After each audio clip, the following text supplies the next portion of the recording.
ahora saludo al maestro marino Alejandro Valderas Flores, director del bufet jurídico gratuito universitario de aquí, de la Benemérita Universidad Autónoma de Puebla. ¿Cómo está, maestro? Un gusto tenerlo como cada jueves. Bienvenido. Muy bien, muchas gracias. Un saludo para todos. Y el día de hoy vamos a analizar un tema que realmente es muy polémico. ¿Qué hacer cuando alguien ocupa ilegalmente tu propiedad?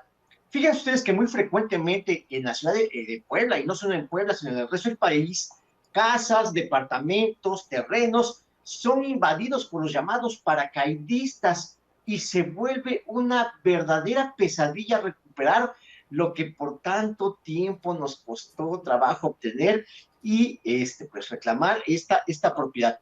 Entonces, cuando alguien de propia autoridad, porque nadie puede introducirse a un inmueble si no tiene un mandato de la autoridad judicial, haciendo uso de la violencia o de manera furtiva o empleando amenazas o engaño, ocupa un inmueble ajeno, entonces esta persona que ha cometido estos actos, pues incurrió en el delito indudablemente de despojo. Entonces, este delito se actualiza cuando alguien de propia autoridad se introduce a un inmueble y pues hace uso de esta violencia, del engaño, del amago y demás. ¿Qué hacer en este caso? Bueno, lo que se recomienda indudablemente es, en primer término, acudir con el Ministerio Público a presentar una querella por el delito de despojo. Pero fíjense ustedes que es un poco complejo esto ante el Ministerio Público, porque normalmente los invasores conforman grupos muy bien organizados que se dedican a esto, y a veces el trabajo del Ministerio Público se ve un poco lento y obstaculizado precisamente porque estos grupos son grupos de presión y presionan a las autoridades. Entonces, si yo presento mi querella, indudablemente que sí va a ser un proceso bastante largo, bastante tortuoso, pero sin embargo sí lo tengo que hacer. Y además, no se va a resolver en breve término porque indudablemente también hay mucha carga de trabajo en las agencias del Ministerio Público. Entonces, bueno, de primera intención lo que se tiene que ir, lo que se tiene que hacer es ir al Ministerio Público y presentar una querella. Se llaman querellas aquellos delitos que se persiguen a petición de parte, y este delito es un delito que se persigue a petición de parte. Hay denuncias y esas son cuando son delitos que se persiguen de oficio, como el homicidio, el secuestro, la violación. Entonces, aquí en este caso tenemos que ir a presentar una querella ante el Ministerio Público, pero sí debemos estar muy conscientes de que indudablemente el trámite va a ser un poco lento y tortuoso. ¿Qué hacer cuando se está cometiendo en ese momento la invasión? Bueno, cuando alguien está despojando o están cometiendo la invasión, lo que se debe hacer es inmediatamente llamar a la policía para que ésta ponga a disposición de los invasores del Ministerio Público. Pero aquí en el mundo real pasan dos cosas. A veces la policía se ve rebasada por este grupo de personas y simplemente le dicen a los afectados, pues se sabe que vaya a presentar su querella. Pero aquí lo que deben hacer es asegurar a estas personas y ponerlas a disposición no del juez calificador, sino del Ministerio Público, porque las ponen a disposición del juez calificador por alterar el orden público e indudablemente que en unas 36 horas esas personas van a estar en libertad. Por eso ustedes deben exigir que los pongan a disposición del Ministerio Público por el delito de despojo. Entonces, hay que estar muy atentos y si la policía no quiere actuar, pues entonces indudablemente sí deberíamos presentar una queja ante sus superiores, porque es su obligación asegurar a quienes están cometiendo el ilícito y ponerlos a disposición de la autoridad competente, que en este caso, pues, si están cometiendo esta invasión de manera violenta o a través del amago o a través de usos violentos, pues indudablemente que sí es un delito y se actualiza el de despojo. Entonces, aquí, si no hace su trabajo los elementos de la policía, pues ya tendríamos dos problemas, una la querella y otra la queja que vamos a presentar contra estos elementos. Oiga, maestro, y en este sentido, esta querella, ¿qué tiempo se lleva para que en un momento dado den la respuesta? Bien, bueno, si van a la fiscalía, cualquier persona que haya ido a la fiscalía, para empezar hay que tener buena disposición porque para que tomen la declaración si van a ser entre 3, 4 o 5 horas, entonces sí hay que tener mucha paciencia. Después de esto, ya todo dependerá de los actos de investigación que realice el Ministerio Público y de las pruebas que nosotros también le aportemos al Ministerio Público porque pues puede ser 1 mes, 2 meses, 3 meses, y he tenido conocimientos de que en algunos casos son 2 años y no se ha judicializado la carpeta, ni siquiera se les ha llamado. Además que en ese tipo de asuntos también no se recomienda pues la mediación, porque normalmente son grupos muy violentos o son personas que de por sí su forma de operar ya es habitual, son personas que andan en las calles nada más viendo qué inmueble se encuentra desocupado para de manera furtiva o violenta introducirse. Entonces, indudablemente que si ustedes están pensando en presentar una querella ante el Ministerio Público, sí, les debo decir que va a ser pues bastante tortuoso. ¿Y cuáles son las pruebas, maestro, que de alguna manera nos piden que se presenten para poder llevar a cabo el procedimiento? Bien, de preferencia deben ser unos testigos que acrediten que nosotros teníamos la posesión y después fuimos privados de la misma. Entonces, y además otros testigos también que acrediten el momento en que se dio este despojo, es decir, el día, la hora y el lugar en que estas personas, a través de medios violentos o furtivamente, a lo mejor con un cerrajero, abrieron el inmueble y se introdujeron al mismo. Esos serían las pruebas principales y bueno, no necesariamente las escrituras, porque fíjense ustedes que aquí en el delito de despojo, el bien jurídico tutelado es la posesión, no la propiedad. Entonces aquí, si la posesión está dudosa, entonces no es necesario que se acredite la propiedad, porque ya dije al principio, en términos del artículo 17 constitucional, segundo párrafo, primer párrafo, perdón, nadie puede hacerse justicia por propia mano. Ah, bueno, pues yo compré este terreno y ahora me meto, o yo veo esta casa y ahora me introduzco. No puedo hacer eso. Todo tiene que ser a través de un mandato de autoridad judicial y está prohibido hacerse justicia por propia mano. Entonces, aunque yo tenga alguna escritura y demás, no me da derecho a introducirme furtivamente o violentamente, porque indudablemente esto debe ser a través de un mandato de un juez. Entonces está prohibido hacerse justicia por propia mano.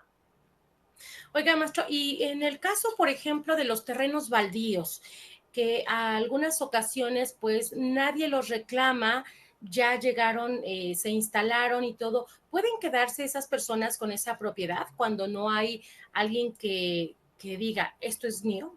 Bueno, creo que en este espacio hemos hablado del juicio de usucapión. La ley señala que, pues, si tengo la posesión, pero ojo, la posesión debe ser en calidad de propietario por 10 años de buena fe o 20 años de mala fe. Si en 20 años nadie reclamó nada, yo he estado poseyendo como en mi carácter de propietario, sí podrían promover un juicio de usucapión y entonces el juez, analizando las pruebas que se presenten en ese juicio, va a determinar si efectivamente han adquirido la propiedad por el transcurso del tiempo. Entonces, pero sí tiene este juicio de usucapión características muy especiales y la más importante es que se acredite plenamente que mi posesión ha sido en calidad de propietario y que tengo un justo título o que hay un acto jurídico a través del cual yo entré a poseer como propietario. Porque si yo entré a poseer a través de la violencia, esa posesión no es hábil para adquirir por usucapión. Es algo que a veces esa gente no entiende. Dicen, bueno, yo me meto a la fuerza, nadie reclamó, sí, pero tu posesión no es en calidad de propietario y además no tienes un acto jurídico a través del cual, aunque sea verbal, tú entraste a poseer en calidad de propietario. Entonces aquí es donde a veces estas personas se confunden. Que bueno, luego también tienen su cuerpo de abogados que van arreglando estas situaciones y las adecuan para que a futuro puedan quedarse con la propiedad, pero con una buena defensa, pues se puede echar abajo realmente esta situación. Con esta querella de despojo, indudablemente que pues a la larga, pues sí, si se acreditan los elementos de la acción, del delito, más bien, pues sí se va a girar una orden de aprehensión en contra de estas personas. Fíjense que no hay que dejar pasar el tiempo, ya se metieron y bueno, voy a ver qué hago. No, este delito prescribe en 2 años, entonces los delitos de querella prescriben en 2 años, entonces yo no debo dejar pasar 2 años, sino mi acción para presentar mi querella por despojo va a estar prescrita. A quienes cometan este delito, pues probablemente sí va a haber una sanción. La mínima es de 6 a 9 años de prisión a quien cometa este delito de despojo y de 7 a 12 años a quienes dirijan las invasiones o a los autores intelectuales. Entonces, fíjense que la penalidad no está tan sencilla, 7 a 12 años y de 6 a 9 años de prisión. La más sencilla, la sanción más leve es de 3 meses a 3 años, únicamente si es una persona en particular, una o dos, que se introduzcan a un inmueble de manera violenta. También esta sanción va para el propietario de un bien que haciendo uso de la violencia se introduzca a un inmueble, aunque sea de su propiedad.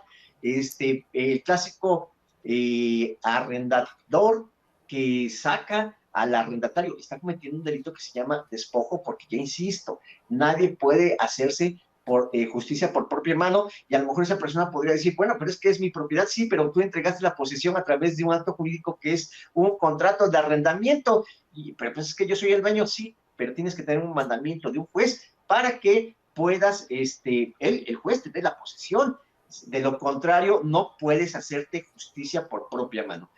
Entonces, pues esta sería la primera etapa. La segunda etapa o la siguiente recomendación sería promover un juicio reivindicatorio en la vía civil. Yo considero que este es un poco más seguro porque aquí sí se va a analizar los títulos de propiedad y normalmente los invasores, pues indudablemente que no tienen ningún título de propiedad o a lo mejor es un título de propiedad apócrifo. Entonces aquí, en este caso, el juez de lo civil sí va a analizar los documentos con los cuales se acredita la propiedad y va a ordenar la reivindicación en favor del propietario que fue desposeído. Entonces aquí, pues, se va a emplazar a las personas que están invadiendo, a los que turbaron la posesión, y ellos al contestar demanda tendrían que acreditar que tienen justo título para poseer y de mejor calidad que el actor, lo cual indudablemente no va a suceder porque, insisto, son personas que no tienen documento alguno. Entonces aquí, para que pruebas tu juicio reivindicatorio, necesitas tener tus escrituras, necesitas tener pues, los testigos que den fe de este acto de desposesión y ofrecer una prueba pericial en la cual se acredite que el bien que ampara tu escritura es el mismo que tiene el demandado en posesión. Si no acreditas que hay identidad entre el bien desposeído y el que tiene tu propiedad, indudablemente que tu acción no va a prosperar, porque luego sucede que hay confusión en estas cuestiones de los predios, ¿no? Es que yo pensé que era no es de pensar, tienes que acreditar plenamente que hay identidad y esto es únicamente a través de una prueba pericial. Entonces, se tiene que acreditar estos 3 extremos en este tipo de juicios, que es el juicio reivindicatorio. El tiempo que puede durar, pues a lo mejor sí van a ser unos 6 meses, 8 meses, pero si estas personas son muy mañosas, lo más seguro es que promuevan una apelación y después se vayan al amparo, pero a lo mejor estaríamos hablando ya de unos 2 años, pero estas personas, pues no hay forma de que se queden con la propiedad porque no tienen una escritura que avale que son los propietarios de la misma. Puede pasar que a lo mejor ambos tengan títulos de propiedad y aquí entonces el juzgador va a analizar el de mejor calidad y el más antiguo y el que tenga mayor antigüedad o va a ser una prelación de los documentos para ver cuál es el mejor y en ese caso pues decidirá a quién se le debe entregar el bien con todos sus frutos y accesorios. Entonces, yo recomendaría que se promoviera un juicio reivindicatorio y a lo mejor a la par se podría promover también la querella. Este juicio reivindicatorio del cual nos comenta, maestro, ¿este es en un juzgado o dónde se presenta? Sí, este juicio reivindicatorio se presenta en un juzgado de lo civil, y pues si no tengo los recursos puedo acudir a la Defensoría Pública o cuando ya estemos nuevamente nosotros funcionando, pues las personas que se sientan afectadas en este tipo de situaciones pueden acudir al bufete jurídico gratuito para que en todo caso se les promueva este juicio reivindicatorio, porque luego normalmente las personas que son despojadas, pues es su único patrimonio y apenas si juntaron para pagar el terreno y resulta que de la noche a la mañana ya llegaron unos paracaidistas y ya se posesionaron de él. Entonces, sí es algo que da mucho coraje, la gente se enoja mucho y más cuando los trámites se van haciendo largos, como esto que comento con el Ministerio Público, de entrada voy a estar allí pues mucho tiempo esperando y luego en lo que se aportan las pruebas, los actos de investigación y demás, va para largo. Entonces hay que tener un poco de hígado. Se podría promover también un juicio posesorio, pero ese yo no lo recomiendo, yo considero que mejor un juicio reivindicatorio. Lo cierto es que todos estos trámites, maestros, son muy engorrosos, son muy tardados. A veces, bueno, hay instancias que no cobran, pero si lo haces por la vía particular, pues también son muy costosos. Entonces, yo creo que lo más importante es también lo que comentábamos, el asesorarse, qué es lo que debemos de hacer y no actuar por cuenta propia, ¿no? Porque también eso nos puede traer muchos riesgos. ¿Con qué cerraríamos el comentario, maestro, y la recomendación, como siempre hacemos, para todas aquellas personas que estén pasando desgraciadamente por esta situación? Bueno, la recomendación antes que nada es la previsión. Antes que nada debes tener tus documentos en regla, debes tener tus escrituras, no dejar trámites sucesorios pendientes, porque eso también da lugar pues a que otras personas ajenas a estas se introduzcan en los bienes. Entonces también, pues sí, es recomendable que pongas un letrero que diga propiedad privada, coloca una barda en el terreno o que se vea actividad para que estas personas que se dedican a invadir predios, pues sepan que el inmueble está ocupado y mantén comunicación constante con los vecinos para saber si hay algún movimiento extraño, porque a veces no conocemos ni los vecinos o los vecinos no saben ni a quién avisar de que están invadiendo el inmueble. Entonces, lo mejor es la previsión, pon una cerca, pon una malla, bardea y pon propiedad privada y ponte en contacto con los vecinos para que en cualquier momento que vean algún movimiento extraño se comuniquen inmediatamente para pues, acudir y llamar a la policía para que nos ponga a disposición del Ministerio Público por el delito de despojo. Pues estas son excelentes recomendaciones, maestro. Muchas gracias, como siempre, por toda la asesoría que nos da todos los jueves. Y el próximo jueves aquí también lo tendremos. Muchísimas gracias, le agradezco. Muy buenas tardes, gracias, hasta luego.